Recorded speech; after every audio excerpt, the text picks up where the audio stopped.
দীর্ঘ ২৪ বছর পর ফুটবল বিশ্বকাপ খেলতে যাচ্ছে তুরস্ক।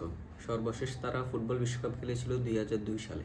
সেবার তারা সেমিফাইনাল পর্যন্ত ওঠে এবং সেমিফাইনালে ব্রাজিলের কাছে ১-০ গোলে হেরে সেই বিশ্বকাপ থেকে বিদায় নেয়। তবে তারা তৃতীয় স্থান নির্ধারণী ম্যাচে সাউথ আফ্রিকাকে হারিয়ে সেই বিশ্বকাপে তৃতীয় স্থান অর্জন করে। ঠিক ২৪ বছর পর ২০২৬ সালে বিশ্বকাপে তুরস্ক আবারও বিশ্বকাপ খেলতে যাচ্ছে।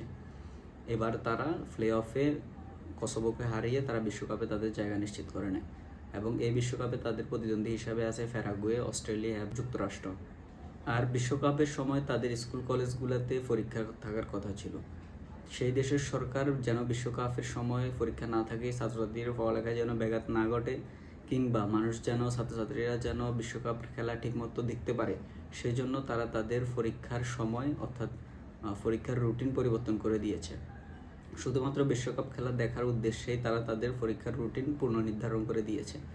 একবার চিন্তা করুন, একটা দেশ ক্রীড়া নিয়ে, ফুটবল নিয়ে কতটুকু ক্রেজি হলে এমন সিদ্ধান্ত নিতে পারে। তারা চায় ২৪ বছর পর তাদের দেশ বিশ্বকাপে কোয়ালিফাই করেছে, তারা সুন্দর মতো খেলাটা উপভোগ করুক, সবাই দেখুক, যাতে করে পরীক্ষার জন্য ছাত্রছাত্রীদের মিস না হয় ফুটবল বিশ্বকাপ খেলা দেখা, বা তারা যেন কোনো ধরনের সমস্যার সম্মুখীন হতে না হয়। সেজন্য তুরস্ক সরকার শিক্ষার্থীদের পরীক্ষার রুটিন পরিবর্তন করে দিয়েছে। বর্তমানে তুরস্কর র্যাঙ্কিং ২২। তুরস্ক খুবই শক্তিশালী একটি দল। তারা বর্তমানে ইউরোপের হয়ে ফুটবল বিশ্বকাপ খেলে।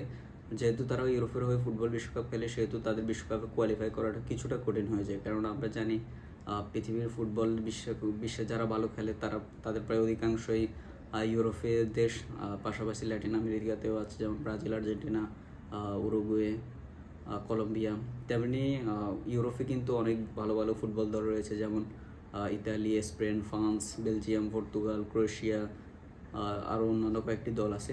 এর জন্য তাদের বিশ্বকাপে কোয়ালিফাই করা একটু কঠিন হয়ে যায়। আর দীর্ঘ ২৪ বছর পর তারা বিশ্বকাপে কোয়ালিফাই করতে পেরে তারা খুবই খুশি।